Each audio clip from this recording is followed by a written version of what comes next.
আনলেই হবে না, দাওয়াত দিতে হবে, মানুষকে আহ্বান করতে হবে, ডাকতে হবে। কার দিকে? আল্লাহ। প্রথমে বলছিলাম ওমান আহসানু কাওলাম মিম্মান দাআ ইলাল্লাহ। কার দিকে? আল্লাহ। মানুষের দিকে না, কোন নেতার দিকে না, ডাকতে হবে আল্লাহর দিকে। কার দিকে? আল্লাহর দিকে। আর ডাকতে হবে নবী মুহাম্মদ রাসূলুল্লাহ সাল্লাল্লাহু আলাইহি ওয়াসাল্লামের সুন্নাত তরিকার দিকে ডাকতে হবে। Otherwise not. অন্য কিছুর দিকে ডাকলে সেটা কি হবে না? আল্লাহর দরবারে সেটা কবুল হবে না, গৃহীত হবে না। সেজন্য আল্লাহ রাব্বুল আলামিন বলেছেন, যদি তোমরা ঈমানের উপরে বরকরার থাকতে পারো, ঈমানের উপরে যদি ইস্তিকামাত থাকতে পারো, সুদৃঢ় যদি থাকতে পারো, তাহলে তোমাদের জন্য আমি আল্লাহ রাব্বুল আলামিন আসমান থেকে ফেরেশতা নাযিল করে দিব। জোরে বলুন সুবহানাল্লাহ।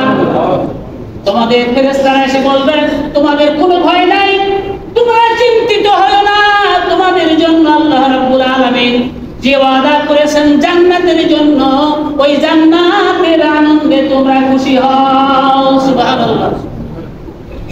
সেজন্য আমাদেরকে সর্বপ্রথম আমাদের দাওয়াত আমাদেরকে দিতে হবে আমার পরিবারকে। কোথায়? পরিবারে দাওয়াত দিতে হবে আগে।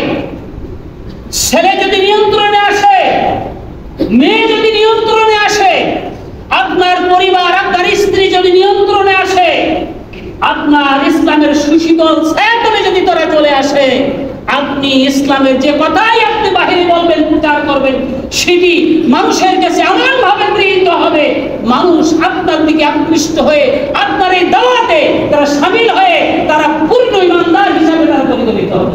সুবহানাল্লাহ। সেজন্য আমরা প্রথম দাওয়াতটা কোথায় দিব? বলুন, কোথায় দিব? পরিবারে দিব। আজ আমি একটু চিন্তা করে দেখি, আজকে আমি যে জুমায় আসছি নামাজ পড়ার জন্য, আমাদের বয়প্রাপ্ত 7 বছরের পরে 10-এর উপরে আমার সন্তান, ছেলে, আমার নাতি, আমার পরিবারভুক্ত, আমি একটু চিন্তা করে দেখি তো আজকে জুমার নামাজে তারা আসি কিনা, আমি নামাজের দাওয়াতটা তাকে দিয়েছি কিনা। এই জন্য কালকে আমাদের দিন আমরা জিজ্ঞাসিত হব, আমাদেরকে কিয়ামতের দিন জিজ্ঞাসাবাদ করা হবে।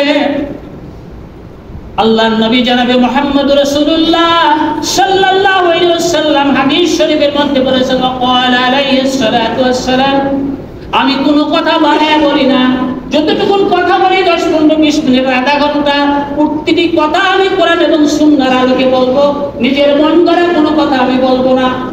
নবীজি বললেন, কুল্লুকুম রাইন ওয়া কুল্লুকুম মাসউলুন আন রায়াতিহি। আল্লাহর নবী জনাবে মুহাম্মদ রাসূলুল্লাহ সাল্লাল্লাহু আলাইহি ওয়াসাল্লাম বলেন, তোমাদের প্রতিটি লোকই এক একজন রক্ষক, রাখাল, রক্ষক। কুল্লুকুম রাইন ওয়া কুল্লুকুম মাসউলুন আন রায়াতিহি।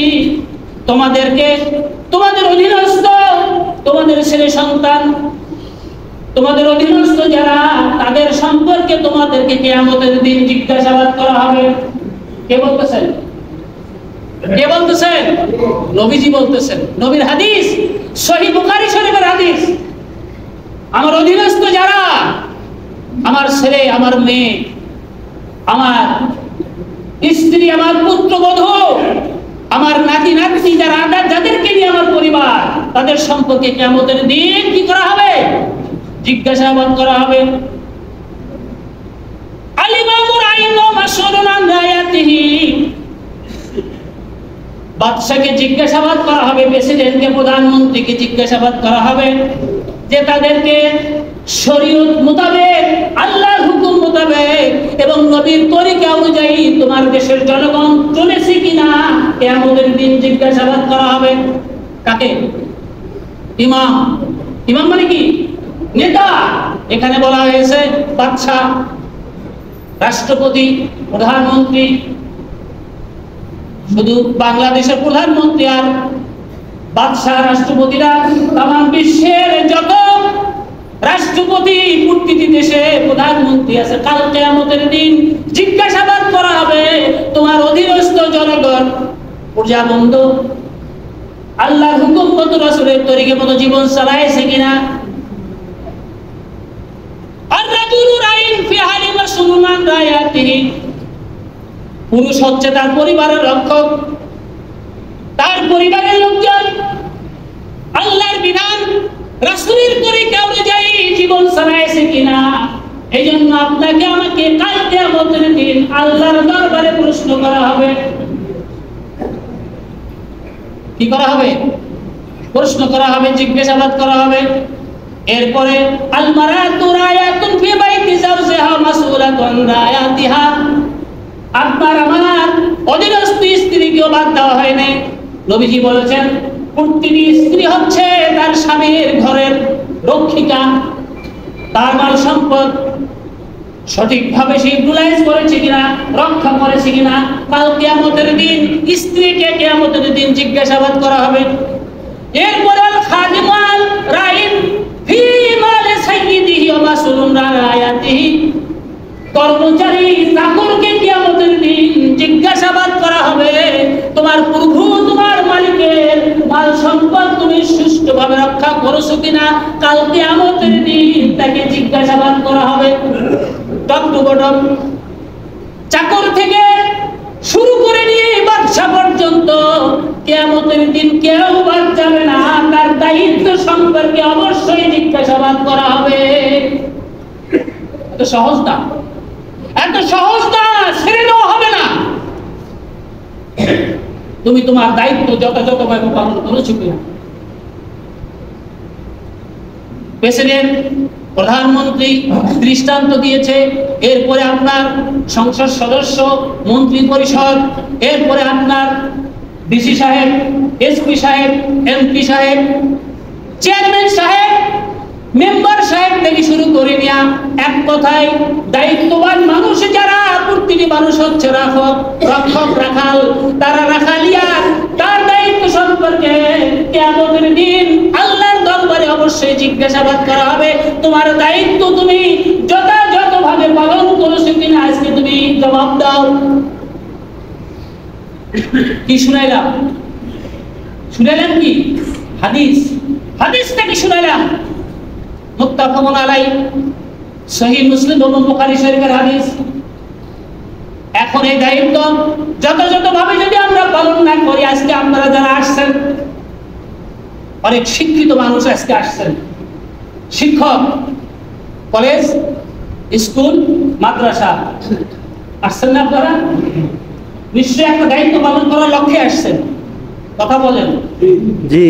এই দায়িত্ব যদি আজকে, যে দায়িত্ব আপনাকে দেওয়া হলো আজ নির্বাচনকে সুষ্ঠুভাবে পরিচালনা করার জন্য, এখানে যদি কোনো গাফিলতি হয়, আপনি মুসলমান, আমি মুসলমান, এ সম্পর্কে কাল কিয়ামতের দিন আপনাকে ছাড় দেওয়া হবে না। এই দায়িত্ব শীতলতার কারণে কাল কিয়ামতের দিন আল্লাহর আদালতে আপনাকে আমাকে অবশ্যই জবাব দেওয়া হবে। এত সহজ না। সেজন্য আল্লাহর নবী জনাবে মুহাম্মদ রাসূলুল্লাহ সাল্লাল্লাহু আলাইহি ওয়াসাল্লাম একটা দৃষ্টান্ত দিয়েছেন। দৃষ্টান্ত দিয়েই আমার আলোচনা শেষ করছি।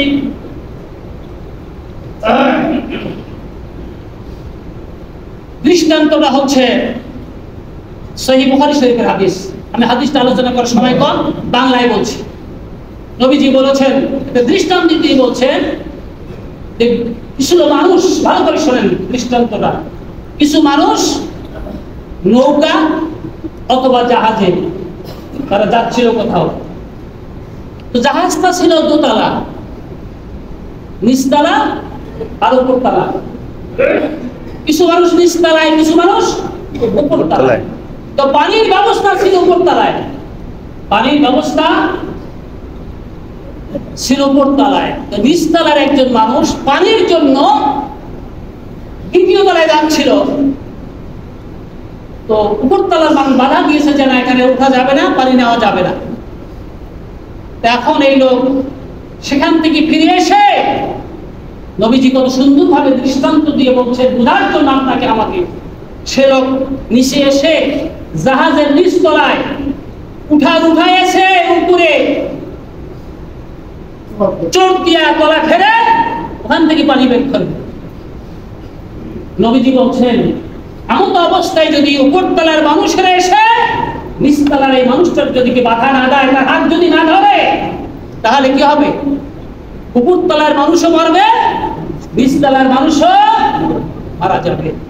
নবীজি বললেন সমাজে যে অপরাধ সংগঠিত হয়, সমাজে যে পাপাচার, অশ্লীলতা, বেহায়াপনা, চুরি, ডাকাতি, জেনা, বেশ, তারপরে আপনার বিভিন্ন ধরনের অপরাধ যেগুলি সংঘটিত হয়, এগুলি যদি তোমরা বাধা না দাও, তাহলে তারা শুধু মারা যাবে না, তোমরাও মারা যাবে। কারণ তাদের কারণে সমাজে যে অশান্তির বন্যা বয়ে যাবে, সমাজের মধ্যে যে ত্রাসের সৃষ্টি হবে, অশান্তি হবে, এর কারণে আল্লাহর তরফ থেকে যায় আসমানি বালা মুসিবত নাজিল হবে। তাতে শুধু ইমানদার মারা, শুধু গুনাহগার মারা যাবে না, ইমানদারও মারা যাবে। কত সুন্দর দৃষ্টান্ত আল্লাহ রাসূল দিয়েছেন। বিধায় আমি উপস্থিত আজকের সম্মানিত শিক্ষিত সমাজের কাছে, মুসলিমদের কাছে আমি সবিনয় অনুরোধ করতে চাই, সেটি হচ্ছে যতক্ষণ বেঁচে থাকবো সৎ কাজে